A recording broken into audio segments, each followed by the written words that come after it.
Actually, I really wanted to continue with the other series of the Heaven in Mind, which I started with clothing. I had one or two other parts in that clothing series.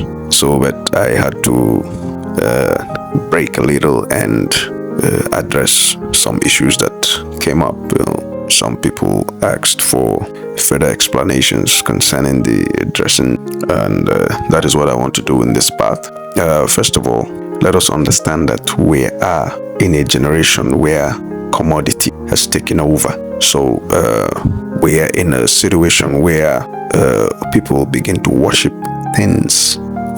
People relate to things as if those things were humans, and then they relate to humans as if humans were things. Okay, so as a people now, we are in a generation of marketability.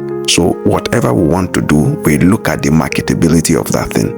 So that if somebody wants to marry now, his ideal person to marry will be a fair, beautiful damsel that the whole world will say, oh, he's married to a beautiful woman. That is marketability. If somebody wants to dress now, he will think of what I will wear, and everyone will say, okay, this person is in tune. So we are controlled by things. Things control us, but we don't allow people to have sway over us. That is why I say we treat things like persons, and then we treat persons like things. So what informs dressing in today's world is the acceptance of the general society.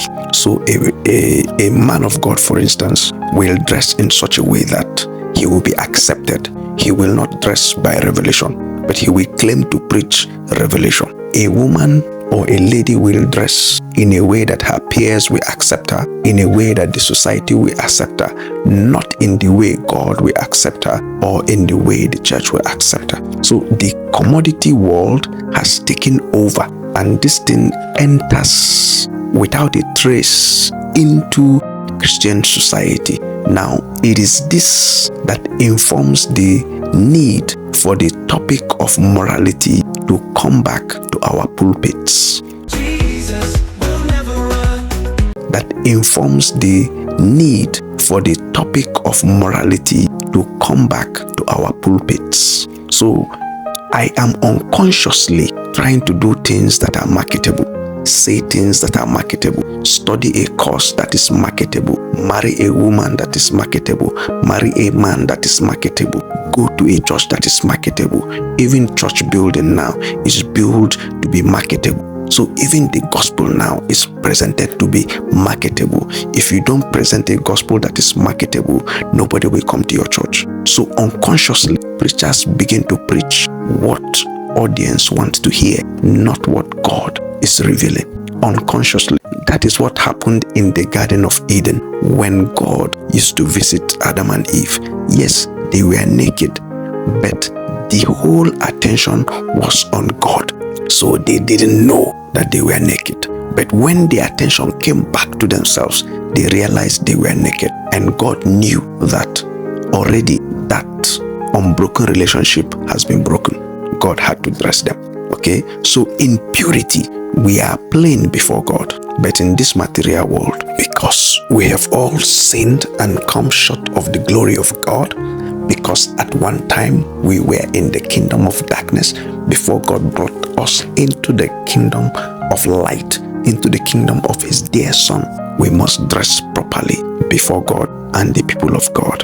And so it becomes necessary that even in society we should dress for God, not for society. And dressing for God never contravenes societal ethics. And that is why I brought up the issues that I brought up. So I will stop here now, believing that this little background that we have established can really show us that what we are really talking about is indecent, provocative, nude dressing in the house of God, in our families, and in society. God is against it. The church is against it. You should be against it.